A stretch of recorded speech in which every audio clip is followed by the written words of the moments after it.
Assalamualaikum warahmatullahi wabarakatuh. Halo teman-teman, perkenalkan kami dari kelompok 3 akan membawakan materi mengenai sistem pencernaan pada Pisces, amfibi, dan reptil. Adapun anggota kelompok 3 terdiri dari 6 orang. Yang pertama yaitu Pinkan Binatal Alifang Desa NIM H04121105. Yang kedua Rahmat Hidayatullah NIM H04121162. Yang ketiga Andi Nurafia NIM H04121167. Yang keempat Clara Putri Aulia NIM H04121109.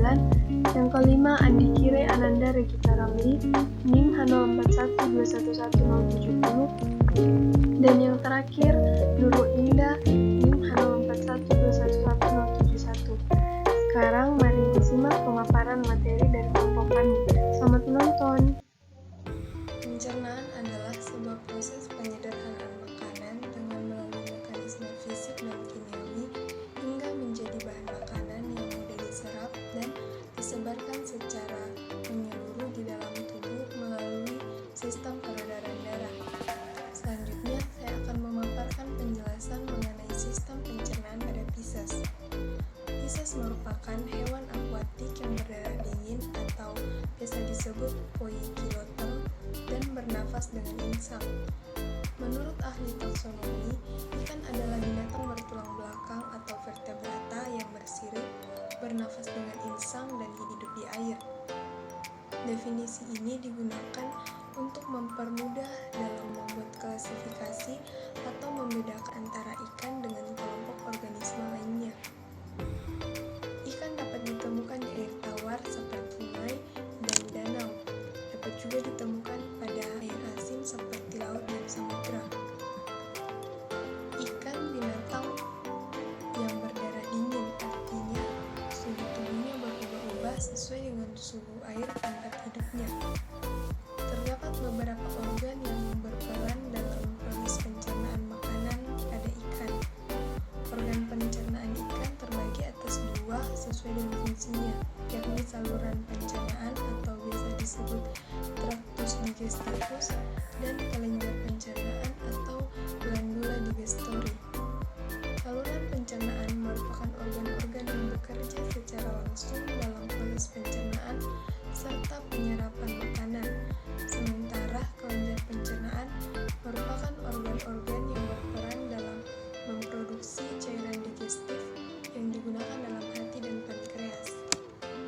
Secara anatomis, struktur organ pencernaan pada ikan berhubungan dengan bentuk tubuh, pola makanan, tingkah laku, dan melalui mulut, tekak, insang, kerongkongan, lambung, pilorik, usus, rektum, dan anus. Yang pertama ialah mulut. Organ yang berhubungan langsung dengan makanan adalah mulut. Organ ini adalah bagian depan dari saluran pencernaan yang berfungsi sebagai pengambil makanan yang pada umumnya ditelan bulat-bulat. Lendir yang diproduksi oleh sel-sel kelenjar epitel rongga mulut nantinya akan bercampur dengan makanan dan memperlancar proses menelan dengan bantuan kontraksi otot dinding mulut. Yang kedua ialah tekak. Posisi tekak terletak di antara mulut dan insang bagian belakang. Terdapat insang di sisi kanan dan kiri tekak, sementara di dinding atas dan bawah tekak pada umumnya terdapat gigi tekak. Yang ketiga ialah insang. Insang letaknya di belakang rongga mulut, tepatnya dalam paring. Biasanya terdapat 4 pasang insang pada ikan bertulang sejati, sementara terdapat 5-7 pasang lengkung insang pada ikan Codritias. Tapis insang berfungsi untuk menjeda filamen insang yang lembut dari ngerusan material makanan yang keluar melalui insang. Yang keempat ialah kerongkongan. Kerongkongan atau esofagus ikan memiliki bentuk yang pendek dan memiliki kemampuan untuk menggelembung. Organ ini berhubungan dengan paring dan berbentuk seperti kerucut serta terletak di belakang daerah insang. Pinggiran esofagus terdiri atas epitelum yang berlapis-lapis dan kolumnar yang memiliki sejumlah sel atau kelenjar lendir dan dilengkapi dengan lapisan otot yang terhubung dengan esofagus. Kantong esophageal berguna untuk menghasilkan lendir, menyimpan makanan, dan menggiling makanan. Mungkin hanya itu yang bisa saya sampaikan. Selanjutnya akan dijelaskan tentang lambung, pilorik, usus, rektum, dan anus. Materi selanjutnya akan saya lanjutkan mengenai bagian pencernaan yang ada pada ikan, di mana yang kelima itu lambung, di mana nama lain lambung itu yaitu vertisolus, merupakan organ pencernaan setelah esophagus. Lambung menunjukkan beberapa adaptasi dalam bentuknya, yang dimana kalau organ omnivora itu memiliki lambung berbentuk seperti kantung. Kemudian lambung itu termodifikasi menjadi alat penggiling pada ikan belanak, yang dimana lambungnya itu berukuran kecil, tetapi memiliki dinding yang tebal serta berotot. Lambung memiliki kemampuan mengalambung yang bisa yang besar, yang memungkinkan ikan ini mencerna makanan yang relatif besar. Lambung ikan dapat dilihat pada gambar yang dimana lambung itu seperti kantung. Selanjutnya organ yang kedua yaitu setelah melewati lambung akan masuk pada pilorik. Nah, pilorik ini terdapat di antara lambung dan usus, yang merupakan bagian sempit dalam saluran pencernaan, di mana terdapat penambahan otot licin melingkar. Fungsi dari pilorik ini adalah untuk mengatur pengeluaran makanan dari lambung dan kemudian masuk ke usus. Pada gambar terlihat bahwa pilorik ini seperti bulu-bulu yang letaknya ada pada antara lambung dan usus.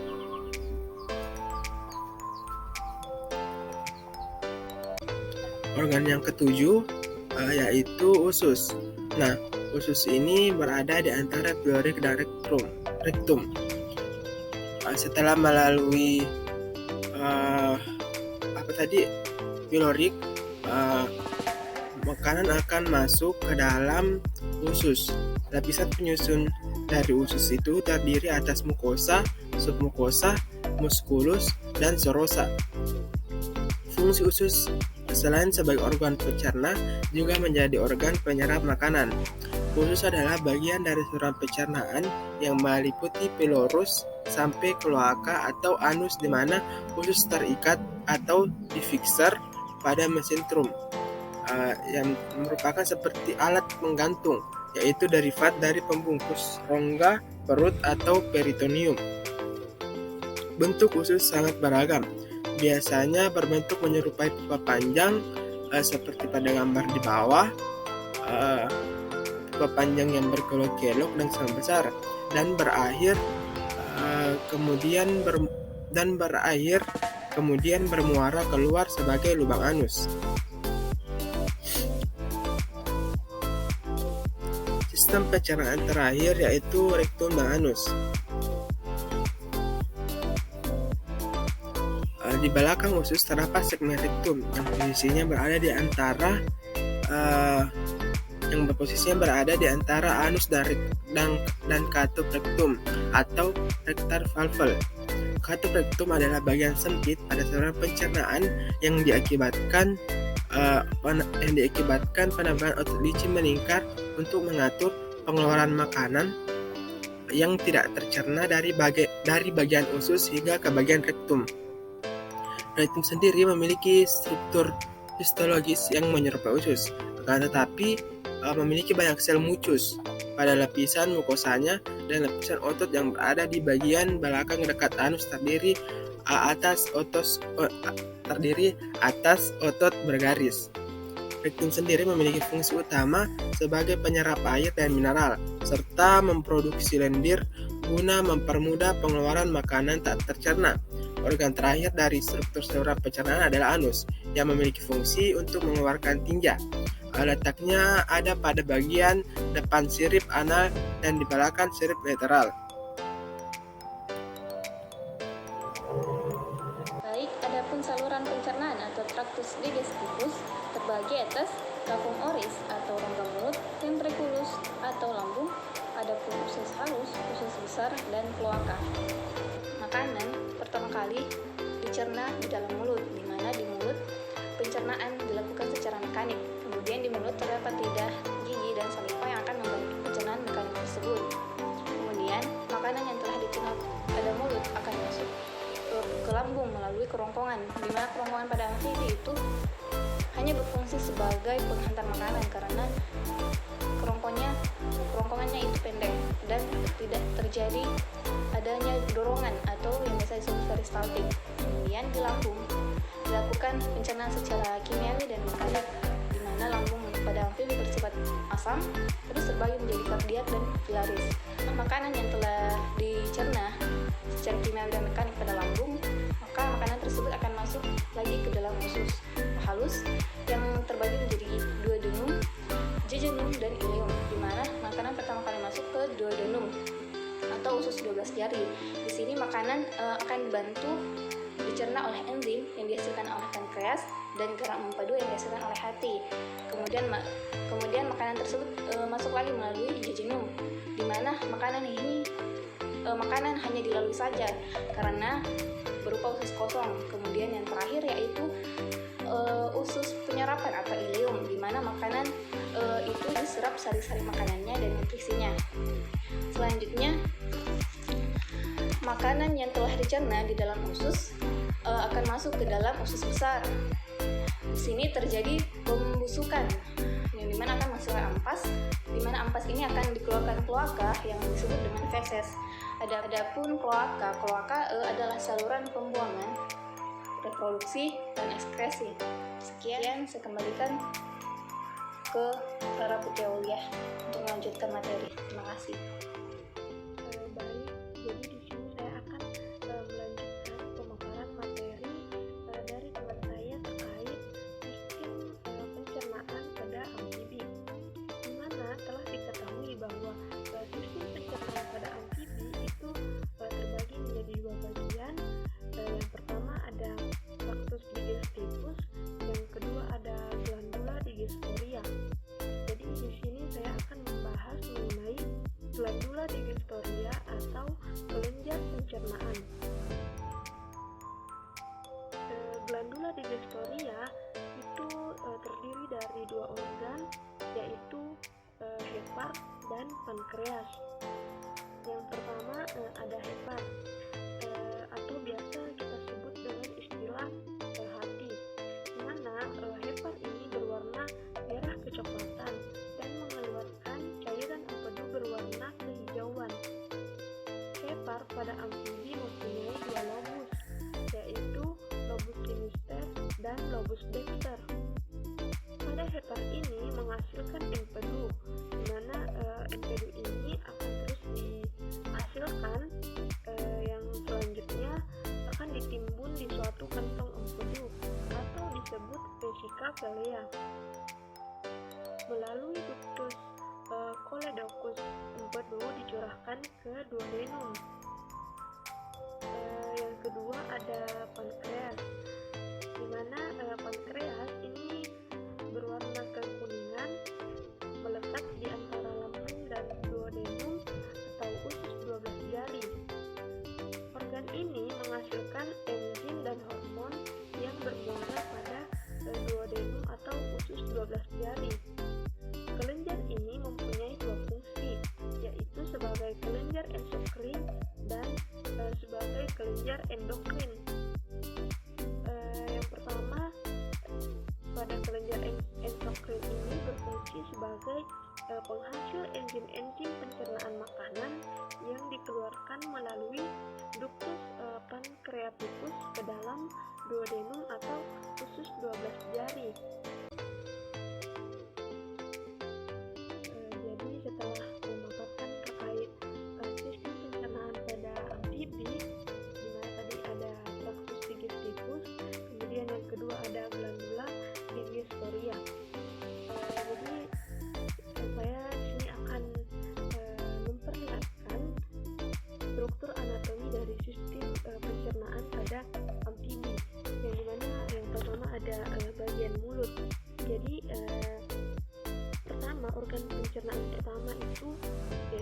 mulut, di mana makanan masuk pertama kali ke dalam rongga mulut yang kemudian akan dicerna dan diteruskan ke kerongkongan.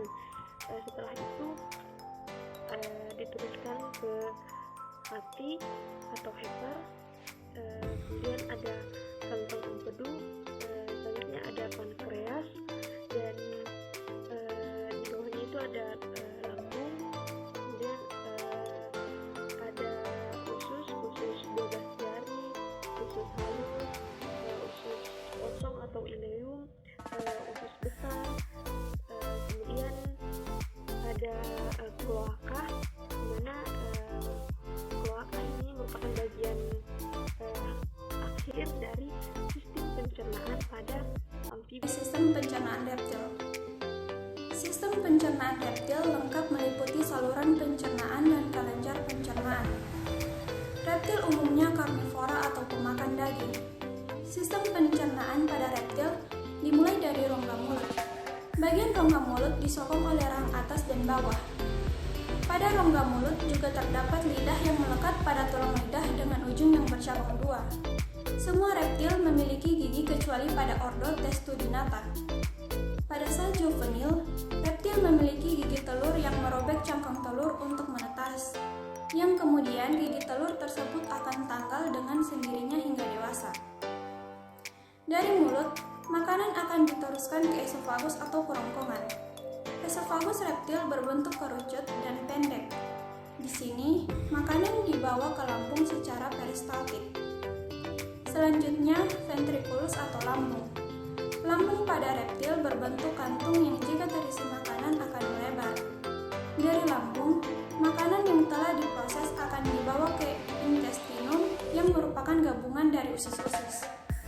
Intestinum terdiri atas usus halus dan usus tebal.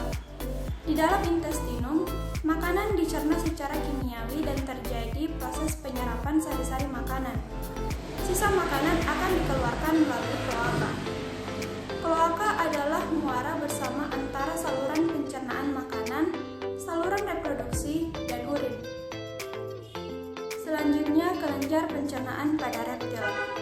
Kelenjar pencernaan pada reptil terdiri dari hati dan pankreas. Hati atau hepar pada reptil terdiri dari dua lobus, yaitu lobus sinister dan lobus dexter yang berwarna coklat kemerahan. Hati menghasilkan empedoductus cysticus dan sebelum dipergunakan untuk mencerna makanan, empedu ini ditampung pada kantung yang disebut vesica velea. Pankreas terletak dalam suatu lengkung antara ventriculus dan duodenum. Pankreas menghasilkan ductuli pancreatiki yang selanjutnya bergabung dengan ductus cysticus dan vesica velea dan membentuk ductus coleoductus yang bermuara pada duodenum untuk memproses makanan yang ada.